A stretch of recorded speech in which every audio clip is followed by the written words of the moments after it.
Hello friends, myself Mohit and I am going to dictate you Steno legal matter. Please subscribe my channel and press the bell icon for more dictations. So be ready for the dictation. 5, 4, 3, 2, 1, start.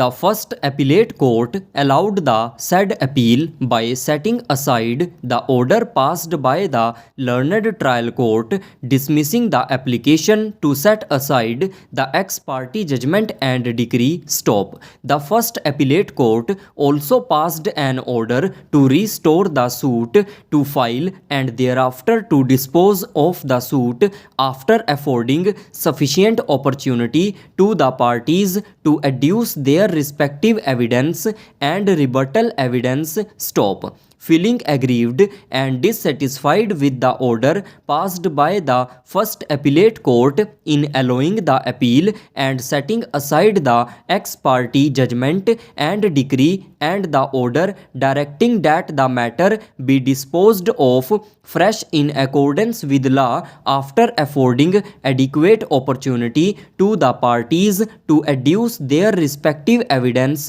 and rebuttal evidence, the original plaintiff filed the present petition under Articles 226 and 227 of the Constitution of India before the High Court stop. By the impugned judgment and order and without considering and observing anything on the findings recorded by the first appellate court on whether there was a sufficient cause made out to set aside the ex parte judgment and decree, the High Court has set aside the order passed by the first appellate court setting aside the ex parte judgment and decree solely on the ground that as no written statement was filed on behalf of the defendant numbers 2 and 3 stop. Having heard learned counsel for the respective parties and considering the order passed by the first appellate court have made out a sufficient cause for setting aside the ex parte judgment and decree stop. But while passing the impugned judgment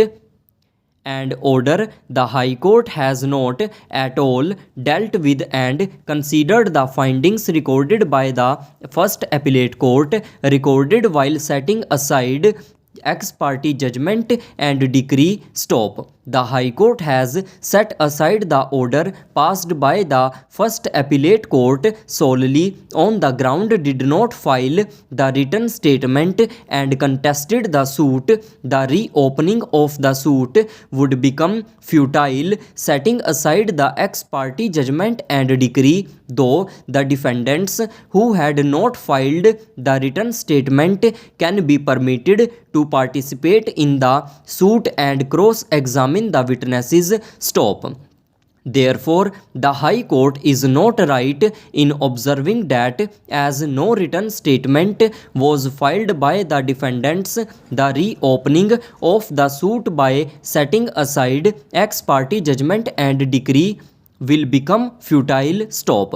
As observed herein above, the High Court has not at all observed anything on the correctness of the order passed by the first appellate court setting aside the ex parte judgment and decree on merits stop. In view of the above and for the reason stated above, the impugned judgment and order passed by the High Court is hereby set aside stop. The order passed by the first appellate court setting aside the ex parte judgment and decree and restoring the suit is hereby restored stop. However, it is observed that on restoration of the suit not be permitted to file the written statement as though member of opportunities were given earlier, they did not file the written statement stop.